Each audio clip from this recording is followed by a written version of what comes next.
बिस्मिल्लाहिर्रहमानिर्रहीम। हज़रत अबू सईद खुदरी रज़ियल्लाहु ताला अन्हो से रवायत है कि हज़रत अली रज़ियल्लाहु ताला अन्हो ने जब वो यमन के हाकम थे रसूल अल्लाह सल्लल्लाहु अलैहि वसल्लम की खिदमत में कुछ सोना भेजा जो अभी मिट्टी से अलग नहीं किया गया था।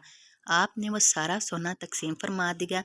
अकरा बिन हाबिस हंजली को जो कि बनु मजाशा से थे, और यैना बिन बदर फजारी को, अलकमा बिन उलासा आमरी को जो कि बनु किलाब में से था, और जैद हल ताई को जो कि बनु नबहान में से था। इस बात से कुरैश और इंसार को गुस्सा आ गया और वो कहने लगे, आप नजदी सरदारों को दे रहे हैं और हमें छोड़ रहे हैं। आपने फरमाया, मैं इनके तलीफे कलब करता हूँ। इतने में एक आदमी आया जिसकी आंखें अंदर को धंसी हुई, रुसार उभरे हुए, दाढ़ी गनी और सर मुंडा हुआ था। वो कहने लगा, ए मोहम्मद, अल्लाह से डरो। आपने फरमाया, अगर मैं ही अल्लाह का नाफरमान हूँ तो कौन अल्लाह की इताअत करेगा।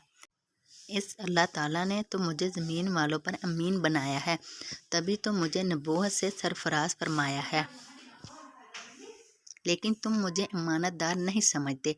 चनाचे हाज़रीन में से एक शख्स ने इसके कत्ल की इजाज़त तलब की, लेकिन आपने इजाज़त ना दी। जब वो आदमी चला गया तो आपने फरमाया, इसकी नस्ल से कुछ ऐसे लोग नमूदार होंगे जो कुरान पढ़ेंगे मगर वो इनके हलक से नीचे नहीं जाएगा। दीन से इस तरह साफ निकल जाएंगे जिस तरह तीर अपने शिकार से साफ निकल जाता है। वो मुसलमानों को कत्ल करेंगे, बुत परस्तों को कुछ नहीं कहेंगे। अल्लाह की कसम, अगर मैंने इन्हें पाया तो इन्हें कुम्मे आग की तरह कत्ल कर दूंगा। सुन्ने नसाई, हदीस नंबर 4106। हज़रत अली रज़ियल्लाहु ताला अन्हु बयान करते हैं कि मैंने रसूल अल्लाह सल्लल्लाहु अलैहि वसल्लम से सुना, आप फरमा रहे थे, आखिर ज़माने में कुछ नौ उम्र कम अक्ल लोग ज़ाहिर होंगे। वो महलूक में से बेहतरीन शख्स हज़रत मोहम्मद मुस्तफ़ा सल्लल्लाहु अलैहि वसल्लम की बातें करेंगे। इनका ईमान इनके हलक से तजावुज़ नहीं करेगा।